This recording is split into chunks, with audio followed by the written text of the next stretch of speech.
Most people think you need this perfect credit score or a business degree or family money, as far as in money passed down to you from relatives to build real wealth.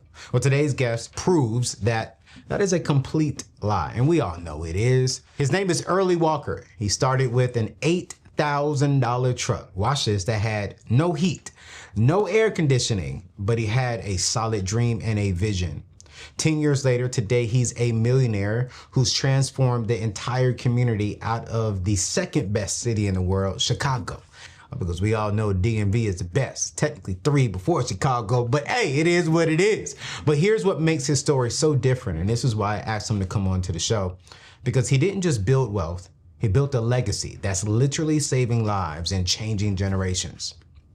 This man has received the Presidential Lifetime Achievement Award. They call him Chicago's Secret Angel.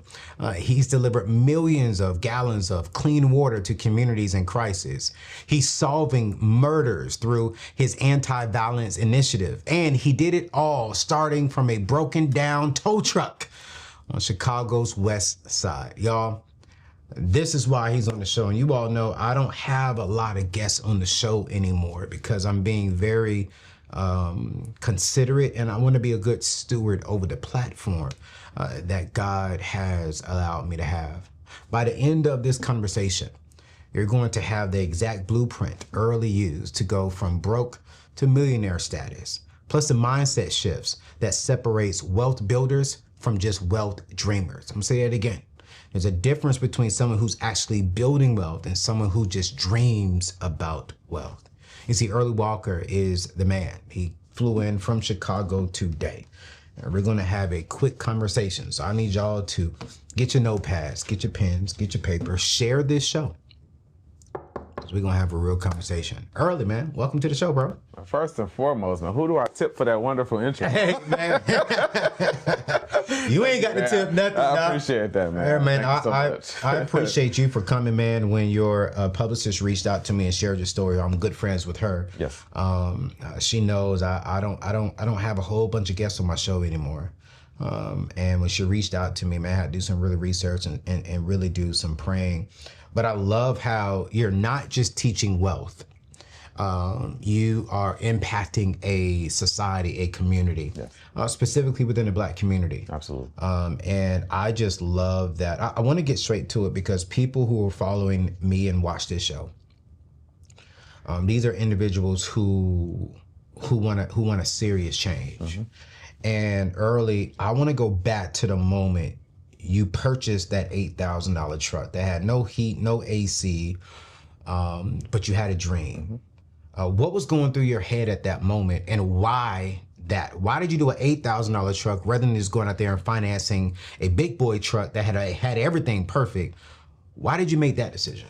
Well, we got to start from the beginning. So let's do it. First and foremost, I was working a 9 to 5. I used to work with the Board of Education in Chicago as a security guard. Okay. And at that particular time, my firstborn was on the way. Wow. And it was one of those things where it was like, I didn't want a ceiling for her or myself. Okay. You know, it was a cap. Like I knew what I was going to be making there, whether it was 5 years, 10 years, 15 years, 20 years.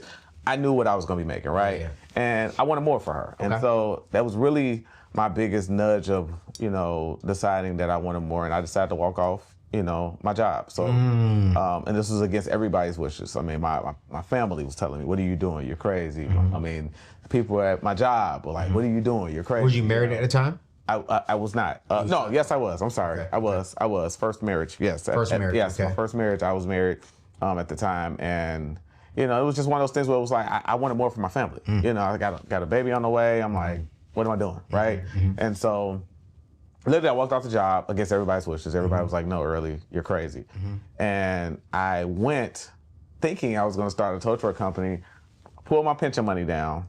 And I hadn't been working there that long, maybe 2, 3, 4 years. So, my pension wasn't much, right? So my pension was a total of $10,000. That's what I had to my name. Wow. $10,000. So that was my first moment. I had a lot of moments. That was my first So I pulled the money down. I said, okay, well, I can take this money. I can put it down on a new truck. Mm-hmm. Well, come to find out, I didn't have financial literacy growing up. Wow. So credit was jacked. Yeah. Okay, so now it's like, well, what do I do? Yeah. Walked off my job, can't go back, now working. I said, okay, well, I'll find a truck. Trucks can't be that much. In my mind, you know, I'm thinking a tow truck costs, in my mind, $2,500, $5,000, you know, like a car, right?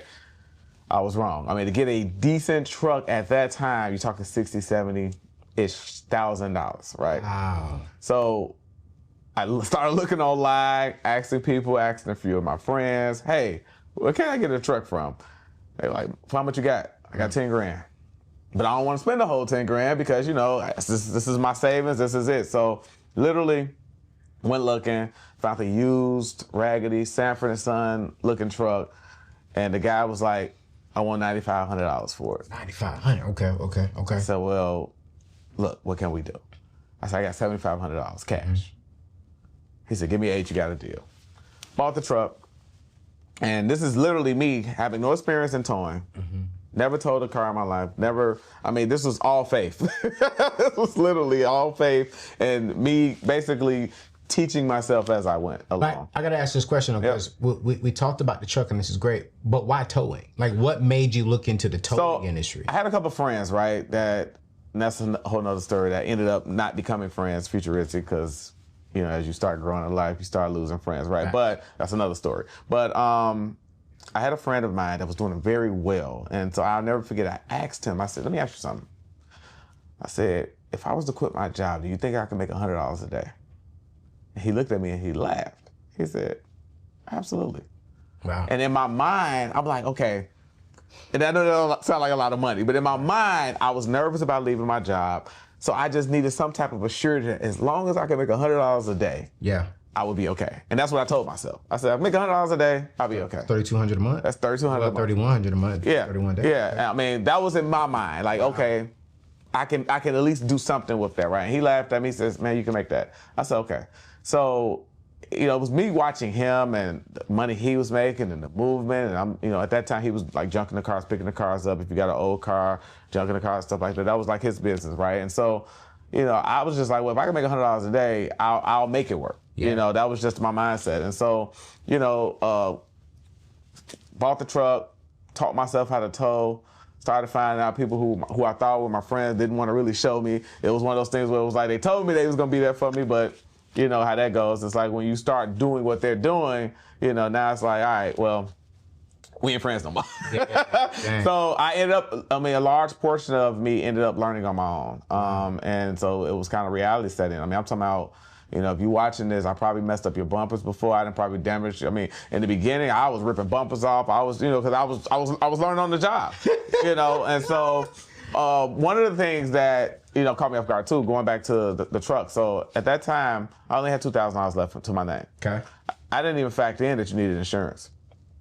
So when I started the towing company, bought the tow truck. It was like, oh, you gotta get insurance. You gotta get your DOT paper. You gotta get your MC number. You gotta. So I'm like, well, how much that costs? So all of that stuff was money as well. And so I ended up probably with maybe about $500 in my pocket and a tow truck, you know, and a dream. You know, I had to figure it out. And so I instantly hit the ground running. One of the things I did learn early on is that always market yourself bigger than what you are perceived to be. And so I did a very good job at that. I, you know, basically the last $500 I had, I invested half of that into a automated phone system. Okay. So, you know, like those phone systems when you call, thank you for calling. If you know your party's extension, right. You know, I ended up buying one of those systems. So when you would call my tow truck company, it gave you the illusion that you were calling this big company. Right. When you was really calling Fred Sanford & Sons. But, you know, that got me in the door, right? And that's one of the biggest things is that you got to figure out a way to get in the door. And so it was a combination of that. And then at that time, Google AdSense was very big.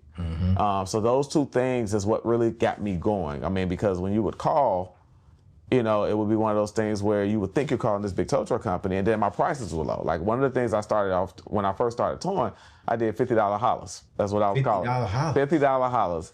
What is that then? So $50 local tow. So basically, it was one of those things where if you will see the ad, you'll see $50 tow.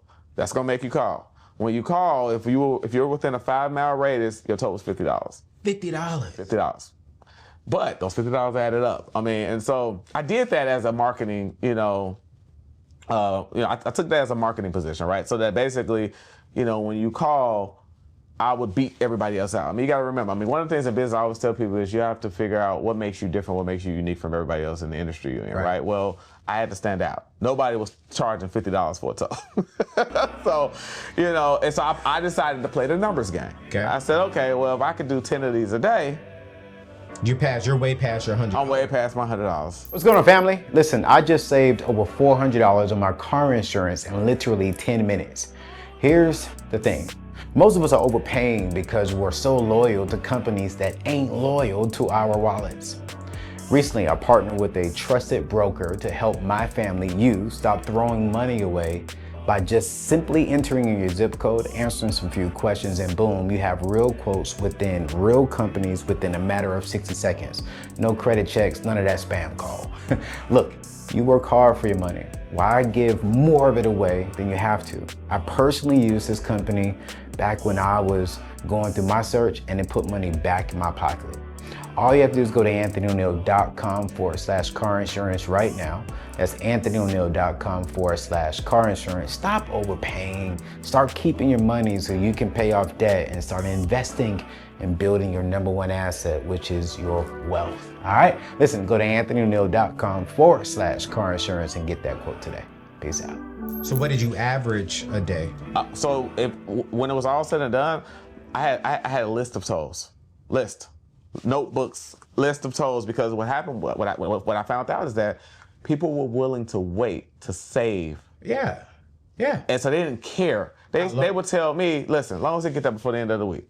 So I literally started journaling, started having notes of people. I'm talking about literally, and it was crazy that people were shocked because, don't get me wrong, I had certain people that I pulled up on and they'll see my truck and say, no, thank you, but for the most part, as long as I was able to get their car there safely to a shop or whatever the case is, they were fine, right? So I was able to, get that going for a while, saved up, my coins and my dollars. And so then I went from an old 1980s truck to a 2003. Okay. So now, I was big dog on the block. Now you couldn't tell me nothing, right? Yeah. So then now I started knocking on mechanic shop doors and kind of going after other things. And so at this time I was like, okay, I've mastered in my mind this part of it, right? Yeah. I said, what's my niche? Yeah. What do I find my own lane? I wanted my own lane because in business, as you know, you have to find your own lane. It goes back to what I said before. You got to figure out what makes you different, what makes you stand out. So upon doing my investigations, upon doing my observations, I found out there were not a lot of black-owned towing companies that were doing municipal towing. So I said, okay, how the heck am I going to get these politicians to give me these contracts? Because it's not a minority-based industry, right? Like, So what is that kind of towing? What's the so difference that's between- when you're touring for like your cities. That's when you're touring for your police departments. That's when you're going. That's when those people that's pulling up towing your car when you get in the DUI, when you get in the car crash. Oh. Those are contracts. Okay. Well, it wasn't any black towing companies doing that. Word.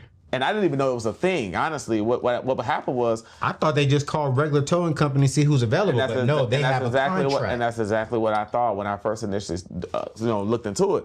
But I started seeing these tow trucks pull up, when the police. So I said, let me look into that. So I started asking a few people I knew that were politicians, and they were like, hey, it's a contract. I said, well, how do I go about getting that contract? Well, number one, you got to have more than one truck. So, and then they were like, number two, you need a yard. And then number three, you have to bid on it. So now I'm like, okay, I got to step my game up. And one thing I've always been good at is whatever I say I wanted to do or whatever I put my mind at, I've always succeeded at it. And I know that's God. And I'm kind of jumping the gun as well because I do want to give credit to the fact that, you said this in your intro, and I have to, I would be remiss if I don't mention this. One of the biggest reasons I've been so successful is because I am a giver. And a lot of people don't understand that. All my life, people have said, dude, you're giving all your stuff away. No. You're giving all your money away. Yeah. Well, that one raggedy tow truck, and I'm going to tell this story because I've told this story before, because this is what started and shifted my business. I never forget. It was Christmas, 2013. This is when I had just got my truck. I just walked off my job. I'll never forget. It was one of the worst winters we had ever had in Chicago. Wow. I was on my way home to my family. I hadn't even bought Christmas gifts for my family. Wow. And it was a young lady that was broken down on the side of the road. Pulled over on the side of the road to my tow truck. I get out. She's in the car with her kids. say, ma'am, you okay? She said, yeah, I'm okay, you know. I said, well, you need help? I don't have any money for a tow. I said, well, I'll tell you what, where are you going? She said, I'm going right around the corner.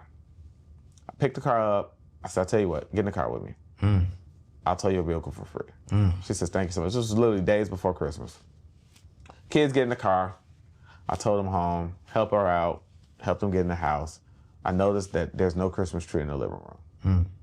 I said, ma'am, you guys don't celebrate Christmas? She said, son, I don't have money for Christmas. I don't have money for a Christmas tree. I don't have money for Christmas gifts. She said, listen, I'm struggling. I said, wow.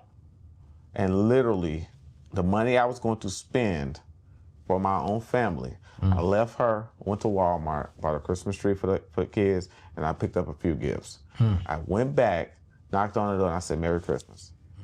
And the look on those kids' face is really what told me at that moment, this is your mission, this is your calling. This is bigger than a tow truck company. Yeah. This is bigger than just a tow truck. This is a ministry, this is a mission. And that's what I've prided myself on, you know, since 2013, is that every year I'm doing give backs. I'm talking about, I've always told God, I said, God, if you bless me and you give me, whatever you give me, I'm gonna make sure I give it back tenfold. Yeah. And, you know, people tithe in church. Well, this is a form of tithing as well. You know, I'm giving it back to my community. And I always say, I feel like it's every business owner responsibility to give back to the community that allows you to be in business. Facts. And a lot of business owners don't see that. Facts. And it's a ministry. And when I say I have wanted for nothing, I'm talking about, I mean, I've lived in the best of houses. I've driven whatever type of cars you could think about. And it's all been me doing this. Yeah. Me doing this. No. And, you know, that's something I want to make sure I pinpoint, because I think that a lot of people don't understand that. Right. Is that you have to give. Yeah. You can't keep doing it. People do this all the time. Well, if you're doing this, Yeah. how do you do this? No. That's early. You talking my language, man. It's funny. We share a similar story from the wintertime. I remember wintertime, my car got stuck about maybe 2 blocks from the house, and I had to walk home in the snow. I was living in Nashville. I was living in Nashville, Tennessee. You know, Nashville, we don't really get snow like I was gonna say, it's snowing in Nashville? Yeah, it's like when it snows in Nashville, we shut down. Yeah. And I had to walk home in the snow. Thankfully, I lived in other cities that had snow, so I know how to maneuver around the snow a little bit. So it was cold though. I had to walk home. I probably fell in my rear end a couple of times, and you know, but man, on this one particular day, I thought I'd order DoorDash because I was like, man, I'm hungry, and DoorDash was still out there delivering. So I ordered DoorDash, and I noticed that some said just look at your DoorDash and see how far they are. Well, it said a lady's name, and she's driving a bike. Whoa. She's not in a car or in a truck. She's driving a scooter in the snow. Wow. And so when I saw that, I said, yo, man, nah, keep my food, man. Go home. It's snowing outside. Like, yo, go home, man. I texted that, and she said, oh, no, I deliver my food. It may take me a little bit of time, but I'm going to deliver my responsibility. I said, nah, I ain't that hungry. I said, I got some peanut butter on the inside. I'll get me a peanut butter and jelly sandwich. Get home to your family, man. And she recognized my name. And so she hit me up on Instagram because I canceled the order. And she was like, hey, I can still come. She sent me on Instagram. She said, I ain't trying to be rude, but I recognize the name. I said, no, Queen, go home. I said, let me ask you a question. Why are you working on? She said, if I don't work, kids don't eat. And she said, so I may not deliver your food today, but I got to deliver someone else's food. So I called my boys, and I texted them on the screenshot of the DM. I said, hey, I need y'all to do me a favor. It's Christmas time. I said, I want to send her some money. I said, y'all also Cash App me some money. And I won't say my guys' names, but they watched my show, and I appreciate y'all for that. We raised $10,000 for her. And I asked her for a Cash App. We sent her a Cash App for $10,000. She cried. At the time, I was working for Ramsey, and she came up to the Ramsey building, her and her boyfriend, just to give me a hug and say thank you. And I think the greatest part was when she said thank you, she said, hey, could you sit down with us and teach us how to budget? Because we want to make sure that we use this $10,000 correctly. And she became I would say, a student of mine. And today, her and her fiance now are doing very, very well. But I just relate with what you said. Like if God blesses us, he doesn't solely bless us for us. He blesses us to see, I believe, sometimes to test us to see if we were steward that well. Absolutely. Because all the resources that we have it's not mine. It's his. Even after we do give our tithe, the other 90% is still his. He just calls us to steward that. And I believe that's why you've been blessed, I've been blessed, is because even with the other 90, I still figure out how to be a blessing. Absolutely. And even to my friends, and I have friends who are going through things right now, and hell, I'm going through things myself, but I'm like you, God still told me to sow a seed into this particular friend, into that particular friend, even though I can use all that money for my own stuff I got going on. But one thing I believe is that when you sow into good ground, God has to then return it to you tenfold. Absolutely. And sometimes it doesn't come back with money per se, but it can come back with an open door, with a new relationship. And so I believe you're here and we're sharing your story because of the seeds that you've sown. And God said, yo, I want to connect you now with Anthony to better get your message out there. Right? Absolutely. Because it's so, which is so dope. I was doing some research. Correct me if I'm wrong. You a preacher's kid. I am a PK. Yeah.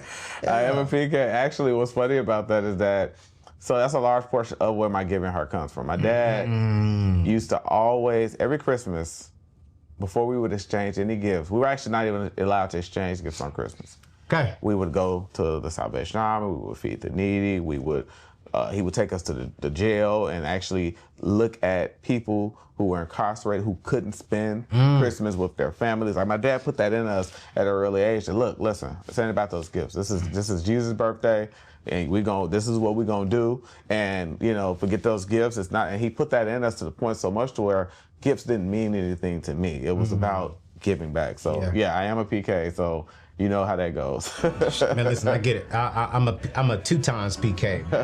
My father and stepfather are preachers and pastors, so I get it, man. Yeah. Your money is sitting in a regular savings, making pennies while inflation is eating lunch. Wow. That emergency fund, that vacation money you've been stashing away, it should be working for you, not just sitting there. Here's the thing.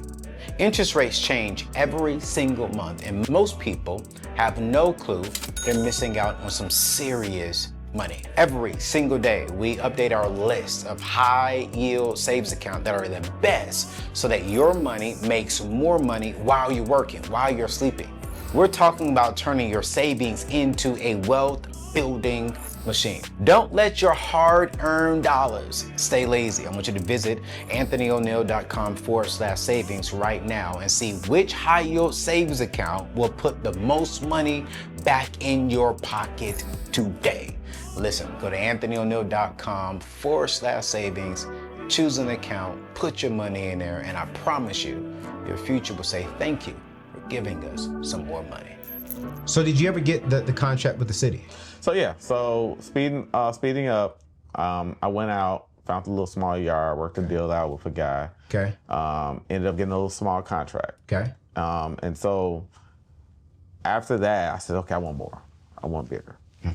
And so I said, you know what, God, hopefully, show me a bigger yard, because the contracts I wanted were the real money. You needed acres. You couldn't just have like a little small mom pie. And so I'll never forget, true story, I was driving by and it was a huge yard, about 10 acres. Wow. It had a sign that just came up for lease. Now, what's funny is, true story, at that time, I myself didn't know how I was going to get that yard. I just said, this is going to be my next yard. Called him, I said, hey, how you doing? I said, calling about the yard, wanted to get some information. How much is it? He says, well, you're looking at probably about 15 grand a month. 15 grand. And I'm like, okay. Jeez. I said, I'm interested. Okay. Guy says, okay, when you want to take a look at it. So when he pulls up, he sees me, he sees my truck. He says, what do you do? I said, I got a towing company. He says, okay. He said, how many trucks you got? I said, just one. He said, okay. He said, you making this type of money? He said, what are you going to do with it? I said, I don't have any contracts for this yet. I said, but I need the yard in order to get the contracts. And I'll never forget, he was like, okay. He says, can you afford this? I says, I'll figure it out. I said, I'll tell you what, can you give me a portion of this yard in the office space to start? I said, and I'll figure out how to come up with the rest of the money. He said, well, I'm not doing that. I said, okay, well, I'll tell you what. I said, can you go down on the price? He says, how much you got? I said, I got $5,000 to give you. And I didn't have $5,000. But I was just like, I said, I can give you, 2-3 months up front. Right. To make it make sense. Now, true story. Never forget the guy's name is John. If you watch it, John, sorry. He laughed. And I know for a fact, John looked at me like, I'm going to take this kid money. Like that was one of those, like, he said, sure, you know what? Sure. He says, give me $20,000 up front. He said, $5,000 a month. And I know for a fact in his mind, he did not think I was going to come up with the money. And if I did come up with the money, he figured 2-3 months, he'll be evicting me. He said, I need you to sign a clause in here that says if you're behind or late, 30 days, I can evict you, even though, laws, but still. I said, okay, no problem. I said, I'll do that if you give me a 10-year plus a 10-year lease. 10-year lease? 10-year plus 10. Okay. And he said, so you want 20 years? I said, yes. He says, deal. Wow. Why did you ask for 20 years? Because what I didn't want him to do was go up on the price. Oh. So now I'm like, okay, if you're going to lock me in at $5,000, I'm going to lock you in to where I can't go nowhere for 20 years. And so you got him for 20 years for $5,000 a month. So oh shoot. So, dang. You got me upset about my building. So he laughed. And I know in his mind he was thinking like, so I literally went out, I started scrambling. I was doing them $50 tolls left or right. I was, I'm on social media telling people, hey, come rent some space from me. I mean, you gotta remember, we're talking about, this is a nice size yard, like football field. Oh. So I'm literally figuring it all out, man. And what's funny is, true story, and this is how I know God works in mysterious ways. I went after a huge contract that ended up actually becoming my largest contract with a city that I wanted. Mm-hmm. Had never submitted a real proposal, had never submitted a real RFP. I didn't even know how to do it. Went to who I thought was a friend of mine. And at that time, he had one of the largest black-owned towing companies. And this is where I was saying, you find out people who you think are your friends are not your friends. Mm-hmm. Went to him for advice, thinking me and him, it got to the point where people in the industry thought me and him were like brothers or cousins. That's what, that's my cousin, that's my brother. I said, hey man, I need some help with this contract, man. I said, I'm going to put in for a bid. I said, but, I don't know the numbers. I don't know what pricing I should be putting. I was like, can you help me? He said, sure. He said, I'll do the whole thing for you. I'll send it to you. I said, oh wow, thanks. He sends me the prices. The day of RFP bids, where they open the bids, we go in. I submit. They get to reading off all of the companies. Tell me why one of the companies they name is his company. No. So what he done did is, he done sat here, wrote yours up, inflated my prices so that he can come in. But let me tell you how God worked. Every RFP that I've ever submitted, I always put on the tab, that will be done. Any RFP I've ever submitted to any, because I say, God, if it's your will for me to have this contract, so be it. I just got this yard. I took a step on faith. My girlfriend at that time was like, what are you doing? Why would you get this yard? Like, what do you, she was even questioning me like, dude, this is too much. But I'm like, listen, I see bigger. And so, true story, I kid you not, even in the midst of him inflating my prices, they ended up still going with me. They said, we'd rather go with the small fry who's trying to grow than to go with the person who already has it figured out. I started from scratch. He bought his company. And they were like, we want to sell into you, young man. So after that, it was it. It was on the popping. I went from that contract and other contracts started popping up. I mean, before you know it, I went from 1 truck, 2 trucks, 3 trucks. I had, at my prime, before I exited, I had 22 trucks. 22. At the largest black-owned towing company in the state of Illinois. Wow. And that company, ended up, garnering me several different blessings. Every year, I'm giving back. I had a TV show. I actually had a TV show on A&E. Wow. Hustle and Toll. I mean, they reached out to me. What's funny is when they reached out to me, I said, how did you guys find out about me? They said, your philanthropy. Wow. I mean, when I say, the Bible says, your gift will make room for you. Like, I am a prime example of a kid from the west side of Chicago growing up on government cheese, peanut butter and jelly sandwiches, you know, the corner store next door, going to being able to literally watch myself elevate, and it's all because of my giving. Yeah. No, that's good. On the last segments of the show, because we got like 6 minutes before we have to shut it down to hit this time. Amazing story and amazing testimony. People who are watching this right now who are saying, you know what, hey, I'm not going to get into the towing business, but I want to start a business. But they're like you, saying, man, I only got 1,000, I only got 5,000. I'm working a job. What are 3 main things you would tell them they need to do to position themselves to be like you, to one day get to their prime, running the business of their dreams? I would say just start. Okay. I think that's the biggest and the hardest part of anything is starting. Like, that was my biggest fear, was walking off. I mean, like I told you before, I mean, I ended up growing this business to where, you know, private equity ended up knocking on my door and wanting to buy me out. Wow. You know, now I'm a senior executive, Wow. But it all started with me, that scared young man at Morgan Park High School saying, I don't want this, I want more for my family. And I think that's the biggest thing, is that, you know, Steve Harvey says you gotta jump. Yeah. And so if I were to say words of advice, it would be jump. You gotta jump. And when that feeling hurts so much in your stomach and you want to throw up and you feel sick, that's when you know that's what I need to be doing. Wow. What's number 2? Number 2, I would say, don't give up. Okay. The role is not going to be easy. Yeah. I would say, don't think that your biggest supporters are going to be your friends or family, because at the end of the day, it's not. Yeah. Your biggest supporters are going to be strangers. Facts. That is true. Your biggest supporters are going to be strangers. I mean, when I, got the phone call that, private equity company wanted to buy me out, that was a total stranger. What's crazy is I tried to merge and partner with people that I thought were my friends, and nobody wanted to do it. A total stranger, largest towing company in the nation, reached out to me and said, hey, Earl, we want you on our team. Meanwhile, I'm calling my friends, and they watching me. They see what I'm doing. They see the traction. They see the motion. No. Why do you think that is the case with a lot of our friends? Like, why do you think, would you say those are real friends? Well, I think you're they're friends until they feel like you're doing better than them. And I feel like that's a huge issue in our community. Yeah. We have a lot of gatekeepers. Yeah. There were a lot of times when I would call people and ask people for advice, and they wouldn't give me the advice, and they knew the answer. Yeah. Hence, I told you what happened with me with the contract. Yeah. He knew the answers, but he wanted the contract for himself. Yeah. He's like, oh no, you can't have this contract. Wait, that's too big for you. I mean, and here's my thing. I don't have a problem with my friend wanting the same contract. Just tell me. Just tell me. That's exactly what I told him. I called him in that room. I didn't even tell you the whole story, because I know we run out of time. I called him in that room and said, bro, you could have just told me. Just tell me, bro. Bro, we can go at it together. You could have just told me. That's it. You ain't got it back. One thing about me is, what's for me is for me. Facts.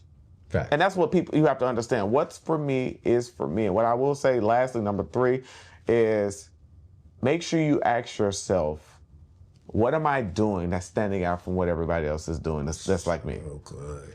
Because I think that a lot of people in business don't understand that there are a million hamburger places. Yep. There are a million taco places. There are a million grocery stores, right? What makes me different? What makes me stand out? When you're thinking about marketing, you're thinking about branding, you have to ask yourself, what makes my brand different from everybody else? And if you don't have an answer to that, you're failing. Yeah. And so that would be my top 3. That's so good. Nah, that was my company. We have not launched a financial literacy course or anything similar to that within the 5 years of us being in existence, me being on my own. The reason being is because there's so many financial gurus out there that have these courses for $1,000, $5,000, and I'm like, what's gonna make me different? And so I really stepped back and I was like, just doing research with my team and seeing what's missing in the community and culture. And we're coming out with something here late November called the Escape Plan. Oh, wow, nice. Where we're going to teach people how to escape the red and get into the black, right? But it's not going to be a course. Can't say what it's going to be just yet. But it's going to be great. And we're going to pull one of your players. We're going to be the cheapest people in the market. There you go. I think no one is going to see this coming and how we're coming with it. Because I wanted to make sure that we're giving value, that we're filling a void that is needed. Because in 2025, man, people are struggling. And people need answers. People need information that doesn't break their banks. Absolutely. And this is going to be our way of giving back, because we could charge a whole lot for what we're about to release. But I told my team, man, I want to be impactful, and I want to reach the average person in America. And I want to be like you, build a legacy and impact my community, my city, and the millions who do follow us. And so, but I've also lost friends because of my stance on things. Like, bro, why are you charging $2,000 for that? 80% of it is fluff. You know, like, and half of these financial gurus are not even financial gurus. You know, when you start looking and digging and looking at some of this, you be scratching your head because it's fluff. And it's like, for me, that's why I said, man, that's why I went back to school, because I wanted to make sure that I'm getting the credentials and the education to make sure that when people put me in that financial expert lane, I did the proper education to get it. There you go. Not just practice it, but I practice it, I teach it, and I had the education. And I said, before I release anything, I want to go back and get the education, make sure I'm launching it lively, man. So, man, earlier, I want to say thank you, man, for coming. Love what you're doing in Chicago. Thank you. We got to have you back on the show to do a little bit more teaching. Y'all, we're going to link all of Early's information inside of today's show notes, his website, his social media information. The man is a financial genius, and so I would definitely encourage you to check him out and learn from him as well. And it's going to be an amazing experience. And so, man, thank you for flying in real quickly to sit down and to bless our community, our family. And y'all, if you enjoyed today's show, please make sure that you all subscribe to his channels and to his information. Hit that thumbs up, comment below if you're watching this on YouTube. Let us know what you liked about this story and this testimony. And thank you for watching today's show. All right, we'll see you in the next one. Peace out.